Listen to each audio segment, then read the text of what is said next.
First tonight, if you were to consider every town and city in Maine and try to figure out which ones have changed the most in the last 15 years, Rockland would rank pretty high on the list. What was a gritty fishing community has evolved into a food and arts destination. That transformation was the result of countless changes, large and small. And now there's another change taking place. Even though Pasternak Antiques occupies a prime location on Main Street in Rockland, you could walk right by it without really knowing what the business is. Only when you're inside what was a church built in the 1800s do you get a sense of what's here. 18,000 square feet crammed with antiques and collectibles. You don't have to seek out interesting stuff, it's everywhere. We had to walk about 12 inches and we came across, what is this, I think Jeremiah? It's a tarpon. It came from Florida. It's fiberglass, but it's just a big fish. Pasternak Antiques has been here since 2004, but even around Rockland, a lot of people don't really know about it because Jeremiah Pasternak and his dad Jerry always did most of their selling online. Customers could come in here only by appointment.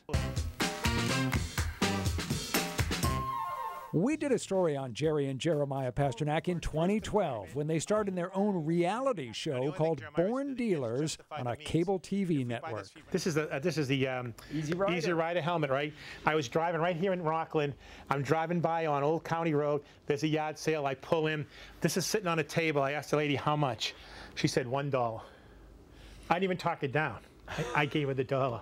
$1. I've been offered $100 for this. I don't want to sell it because I remember this when I was in high school. A couple of years ago, as Maine was moving toward legalizing marijuana, Jerry Pasternak, a born dealer, if ever there were one, got to thinking. And my father got this grand idea in his head that we were going to turn the building into a place that both sold marijuana and lobster. It was going to be called the Lobster Pot. Just pause for a moment to let that idea sink in, because it has a certain marketing brilliance. Lobsters and marijuana at a business called the Lobster Pot. And I told him, I said, Dad, not only do we not know anything about food, but more importantly, we know nothing about marijuana. We don't know how to grow it. We don't know how to sell it. Jeremiah figured it would cost a fortune to start such a business, so they stuck to antiques. About a year ago, by happenstance, someone came to the Pasternaks with an offer to open a marijuana business. And my father was thrilled. It was sort of like, you know, if we're not going to do it, somebody else is going to do it. And now it's happening. A new tenant will come in and grow medical marijuana in part of the building and host events in the other part. Pasternak Antiques, after 14 years, is selling everything and has to be out in 6 weeks. 70% of the stuff in here I have no attachment to whatsoever. You know, whatever I have into it, if someone offers even close to that, it's gone. Sadly, Jerry Pasternak, who had the idea for the Lobster Pot, isn't here to see it. He died in January. But if he were around... well, he'd be sitting in a chair directing me. He wouldn't be doing anything. He'd just be saying, move this, move that, sell this, put this on eBay, put this whatever. Jukeboxes, Freddy Krueger, a mounted elk, everything is for sale. Would you provide a discount if someone came in from an Elks club and wanted to? Oh, absolutely. And that's, I have this one, and I have two facing elks, which are ideal for a fireplace in an Elks club. When all the merchandise is cleared out, Jeremiah Pasternak has one more project. He wants to display in this space the roughly 1,000 pairs of high-end sneakers he has collected. Then, with luck, someone will come along and buy the whole collection for $100,000. They're so cool and they're so beautiful. I don't want them on my feet because I don't want them to get dirty. I don't want them to get cracked.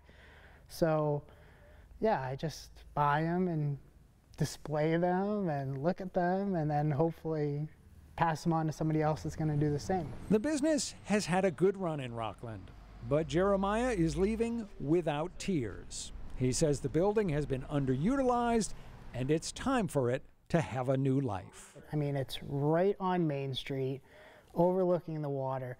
This should be something that is open to the public, where they're doing big events and where it's, you know, it's really a destination. And I think that's what it's going to become. One thing I learned while doing this story that did not come as a great shock, when we were auctioning off the famed 207 neon sign for charity a few months ago, Jeremiah Pasternak put in a bid. It was a modest offer, about $100, he thinks, and the sign ended up selling for $3,700. Again, the money all going to charity. Nevertheless, goes to show you, once a dealer, always a dealer. Clearly. Now, if you want to shop at the Pasternak Antiques Warehouse of Wonders, you have until the end of July. The store will probably be open Wednesday through Sunday, although that's not guaranteed. Yeah, call before you go to check the hours. And when the Rockland operation closes, Jeremiah Pasternak will continue to be selling antiques and collectibles out of his other location in Hampton Falls, New Hampshire. It's in his blood. He will do it probably until the day that he is gone. Clearly not getting out of the business. Yeah. Great story.